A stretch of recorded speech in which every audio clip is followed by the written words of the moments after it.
کبھی آپ نے سوچا ہے کہ بھئی کچھ لوگ کیسے دیکھتے ہی دیکھتے مالی طور پر اتنے آگے نکل جاتے ہیں اور باقی وہیں جدوجہد کرتے رہتے ہیں؟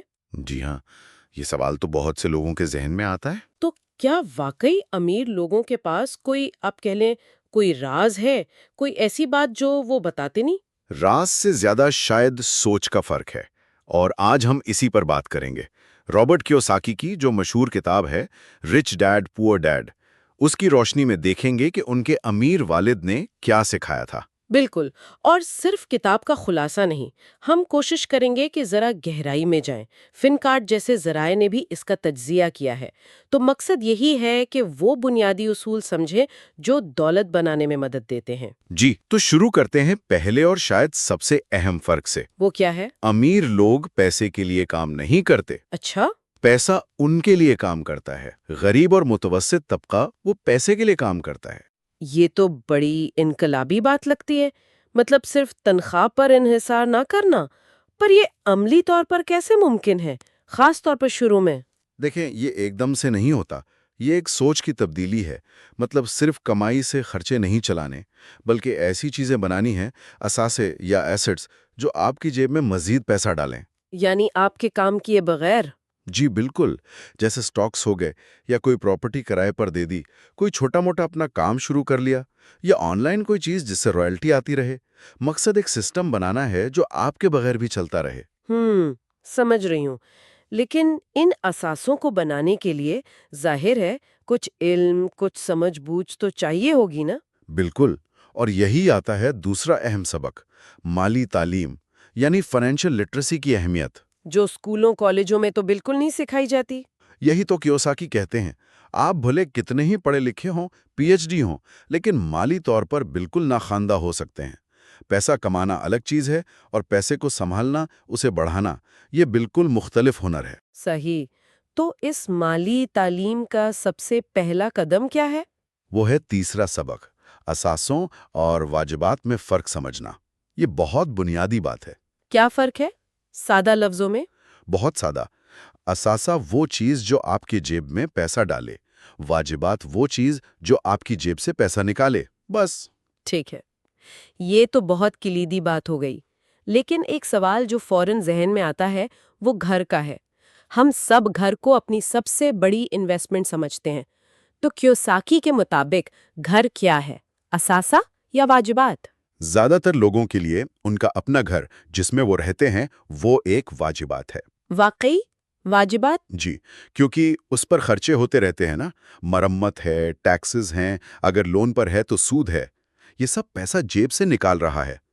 ہاں، اگر آپ نے گھر کا کچھ حصہ کرائے پر دیا ہے اور کرایہ ان اخراجات سے زیادہ ہے، تب وہ حصہ اثاثہ بن سکتا ہے۔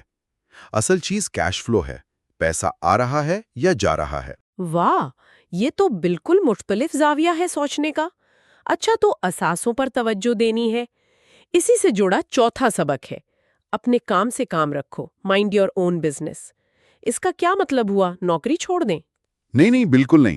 اس کا مطلب ہے کہ اپنی نوکری یا جو بھی آپ کا پیشہ ہے وہ کرتے رہیں، لیکن اس کے ساتھ ساتھ اپنا اصل بزنس بنائیں۔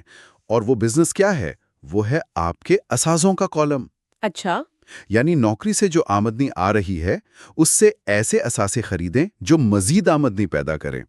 آپ کا پیشہ آپ کو تنخواہ دیتا ہے، لیکن آپ کا اصل بزنس یعنی آپ کے اثاثے وہ آپ کو دولت مند بناتے ہیں۔ سمجھ گئی، یعنی نوکری کے ساتھ ساتھ ایک بزنس مائنڈ سیٹ رکھنا ہے اثاثے بنانے کے لیے۔ اچھا، پانچواں سبق بھی بہت دلچسپ ہے، سیکھنے کے لیے کام کرو، کمانے کے لیے نہیں۔ یہ بات کچھ ہضم نہیں ہوئی؟ پیسہ کمانا اہم نہیں؟ پیسہ یقیناً اہم ہے، کون کہتا ہے نہیں ہے، لیکن کیوساکی کا زور طویل مدتی فائدے پر ہے۔ وہ کہتے ہیں خاص طور پر نوجوانوں کو ایسی نوکریاں یا کام ڈھونڈنے چاہیے جہاں انہیں اہم مہارتیں سیکھنے کا موقع ملے۔ کیسی مہارتیں؟ جیسے سیلز، مارکیٹنگ، بات چیت کا فن، لوگوں کو سنبھالنا۔ یہ وہ چیزیں ہیں جو شاید شروع میں کم تنخواہ والی نوکری میں ملے، لیکن یہ مہارتیں آپ کو مستقبل میں کہیں زیادہ کمانے کے قابل بناتی ہیں۔ یہ اصل میں اپنے آپ پر سرمایہ کاری ہے۔ گویا پہلے خود کو قابل بنانا زیادہ اہم ہے، پیسہ پھر خود آئے گا۔ ٹھیک ہے، اور چھٹا اصول، پہلے خود کو ادا کرو پے یور سیلف فرسٹ. یہ سننے میں تو بہت اچھا لگتا ہے، لیکن جب خرچے ہی پورے نہ ہو رہے ہوں تو یہ کیسے کریں؟ یہ نظم و ضبط یعنی ڈسپلن کا معاملہ ہے. کیوساکی کہتے ہیں جیسے ہی آمدنی آئے سب سے پہلے ایک طے شدہ رقم، چاہے وہ کتنی ہی کم کیوں نہ ہو، بچت یا سرمایہ کاری کے لیے الگ کر دیں. یعنی خرچے کرنے سے بھی پہلے؟ جی ہاں بالکل، پہلے وہ رقم الگ کریں، پھر جو باقی بچے اس سے اخراجات پورے کریں.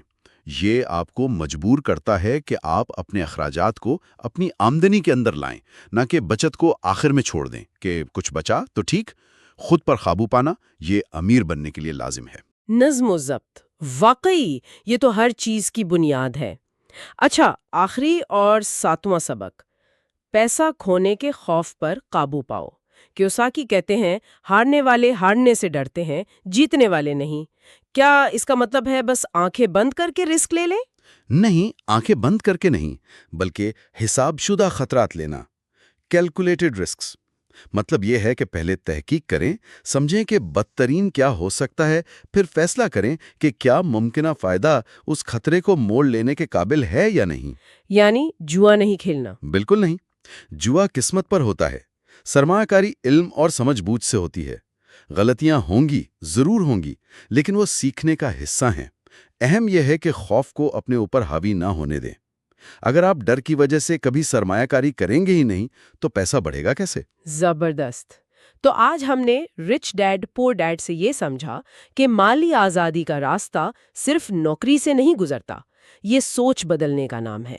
پیسے کو اپنے لیے کام پر لگانا، خود کو مالی طور پر تعلیم یافتہ بنانا، اثاثے جمع کرنا، واجبات کو سمجھنا، سیکھنے کو اہمیت دینا، نظم و ضبط قائم کرنا، اور ہاں، حساب شدہ خطرات لینے سے نہ گھبرانا. یہ وہ چیزیں ہیں جو فرق ڈالتی ہیں. بالکل. تو آج کی اس گفتگو کو سمیٹتے ہوئے سننے والوں کے لیے ایک سوال چھوڑ جاتے ہیں. جی ضرور. اگر ان 7 اصولوں میں سے صرف 1 یا 2 کو بھی آپ سنجیدگی سے اپنی روزمرہ کی مالی زندگی میں شامل کرنا شروع کر دیں تو سوچیں اگلے 5 یا 10 سالوں میں آپ کے مالی مستقبل پر کیا اثرات ہو سکتے ہیں. یہ واقعی ایک اہم سوال ہے اپنے آپ سے پوچھنے کے لیے. یہ صرف کتابی باتیں نہیں، یہ عملی حکمت عملیاں ہیں جو زندگی بدل سکتی ہیں.